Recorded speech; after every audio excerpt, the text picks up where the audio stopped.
So, welcome to the third lecture of Introduction to Augmented Reality. And in this lecture, we are going to be learning about what changed in the market in the year 2018 and why 2018 is the most important year for any business owner or marketers. One of the things that we have been seeing in the market is that the market is growing at a much faster rate than any technology has grown over the past few years. And 2018 to 2023, we actually see that there is, huge amount of profit that can be gained, and it's growing at much faster rate. That's around 39%, which is a very good growth rate. The entire market for augmented reality hardware, the data, e-commerce is basically augmented reality commerce, and v-commerce is actually virtual reality commerce, and AR games. So the entire market is estimated to be around 120 billion by the year of 2021. So some of the things that has been predicted in the market is that around 300 million devices will be AR ready by the year of 2018 due to ARKit. ARKit, again, I spoke about, which is used for iOS 12. And as you must be knowing that recently Apple actually launched the new upgraded version of iOS, which is iOS 12, and that is integrated with augmented reality, which works across their browsers, which works across their applications, camera, like messages and stuff like that. So there is like numerous possibility around that. All the Google devices, the smartphones and stuff like that, Android devices and Samsung devices, they all have been integrated with AR. So by the year of 2018, there are going to be around 300 million devices which will be AR ready.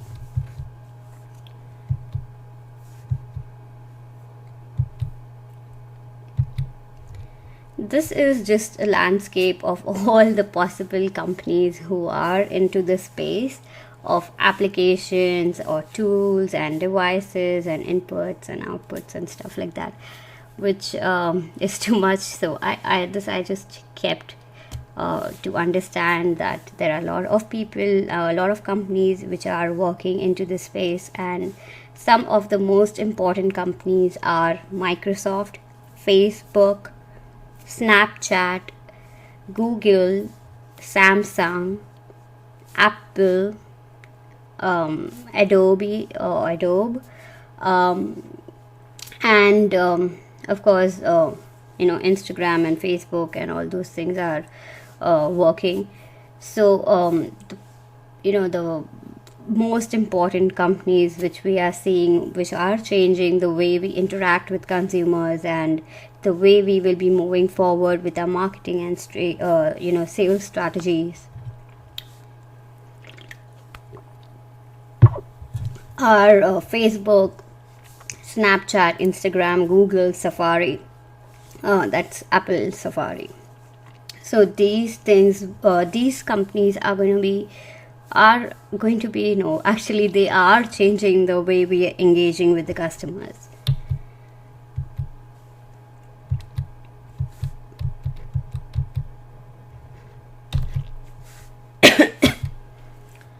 Some of the things that we are seeing, sorry about that.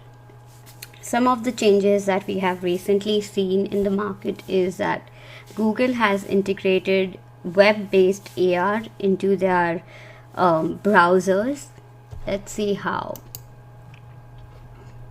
It's no secret that Google has been trying to weave AR and VR into the fabric of the web for at least a couple months now, but we just got a chance to try an AR application that's not actually an application at all. It lives directly on a web page that we were able to access using an early version of Chromium. It's fascinating. Let's take a closer look.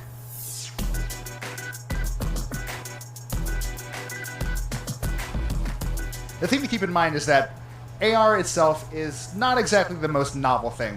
AR Core, for example, has been around for a while and has allowed Google to pull out some really interesting tricks, both in its Pixel devices and more broadly across Android, which is a testament to how pervasive this technology has become on a technical and kind of cultural level. What's really neat about bringing AR to the web is that it breaks down the barriers. You never have to worry about having enough storage space left on your device to dig into a really surprisingly neat AR experience. The one that we tried is, to be fair, not a live website. It's a very specially coded demo that Google put on for us, but it allowed us to plop a beautiful sort of gilded Mayan statue right on the floor in front of me inside Google's Sandbox demo area.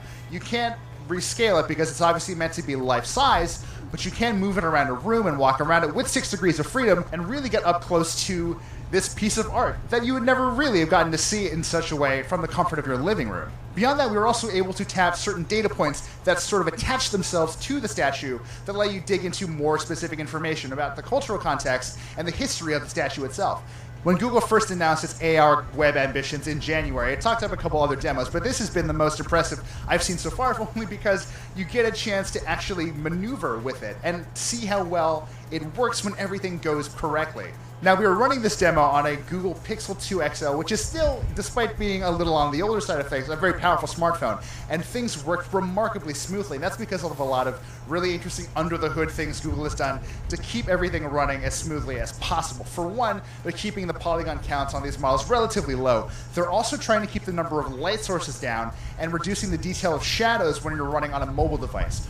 We were testing that AR web experience in Chromium, and we're told that the feature is going to be available in the Canary preview builds within a matter of weeks. The big question is when this thing is going to become part of Chrome standard, and we don't really have a great answer for that. If you remember, it took about 3 years for Google to make VR in the browser a possibility, but it doesn't seem like it's going to take as long this time around. They've laid a lot of the groundwork the first time, and although we can't really say when you'll be able to start. So basically that was about Google integrating web-based AR, and the way it will work is basically the similar way how we click a link and it opens directly in the browser. It would be doing the same thing. We would click a picture and it will pop out into your real environment. Similarly, even Apple devices have been integrated with web-based AR, and Safaris are, the new Safari in iOS 12 is actually opening the door to new possibilities with AR. As I mentioned before, it has been integrated with AR. So again, it will work in the similar way how Google works. You can click on a picture and you can make it pop out of that screen and view it in your real environment.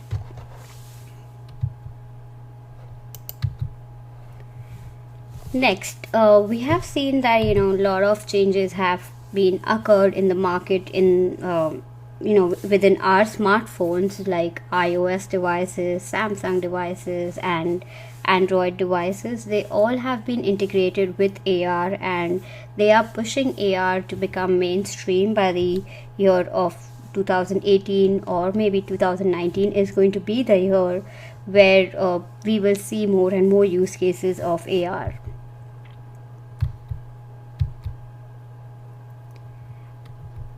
Then one of the key most important thing for any marketer, I think, should be understanding that Facebook and Instagram have been integrated with AR, and Snapchat, we all know that had AR functionalities before, but they have also started with rolling out Snapchat AR ads, which helps any marketer to actually add an AR effect of the products that they are selling, or selling for the company, and it lets the user try the product on themselves or in the real environment.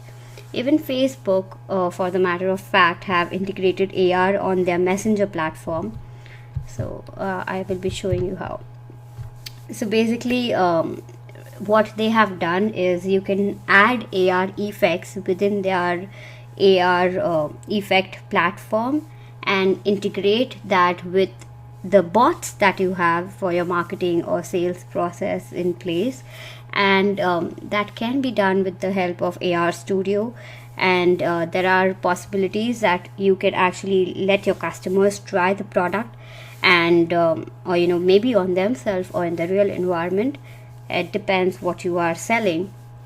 Some of the things that Facebook was trying with some companies for beta testing was they were letting customers actually try the makeup on themselves to see whether they like it or no, and once they like it, they could actually share it with their friends or family members, and even they could check out immediately after they decided that they wanted to buy.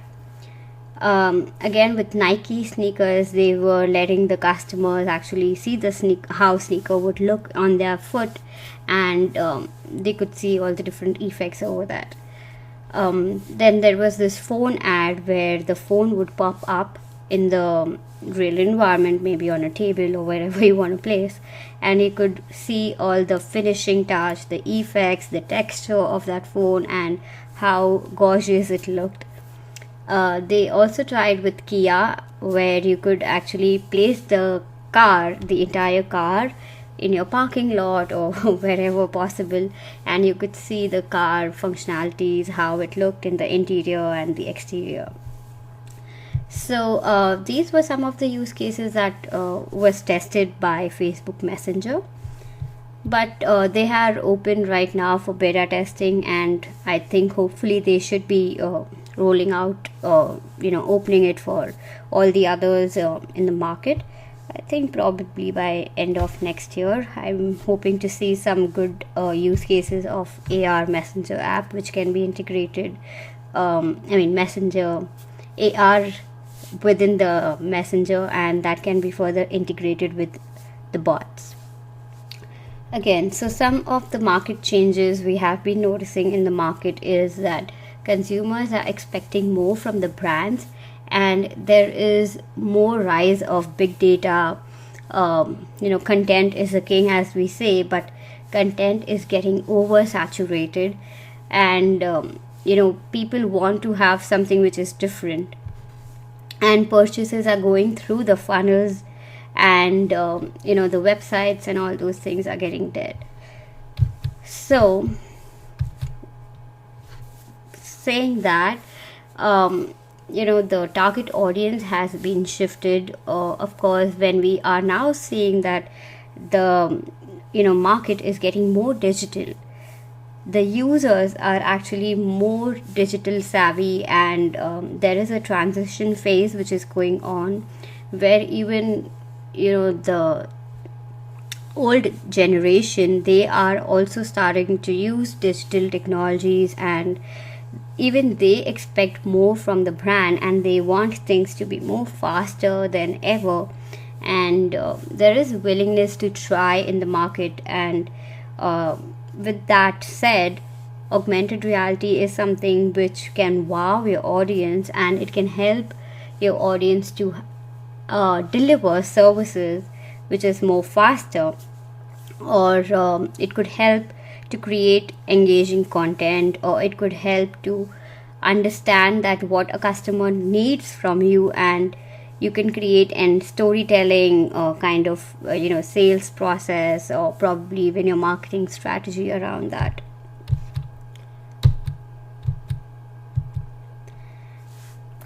Of course, we spoke about this in the previous lecture of digital transformation. So business models are currently changing, and businesses are starting to adopt all the latest technologies, and they are more focused towards all the digital technologies and the things in the real environment, people, and of course the entire business operation by itself. Everything is surrounded by digital content, and on the other hand, we are seeing that it's more physical, which is basically a 3-dimension, which we are seeing. This figure or this image by itself speaks a lot about AR. It has 3-dimension cube, and the 3 most important sectors or most important part of this business model is the business operations needs to be digital. Engaging with the people or consumers needs to be digitalized, and the products or the services that you are selling needs to be digitalized. So physical is basically the real environment in front of you, and all those things together needs to collaborate with the customer's real environment.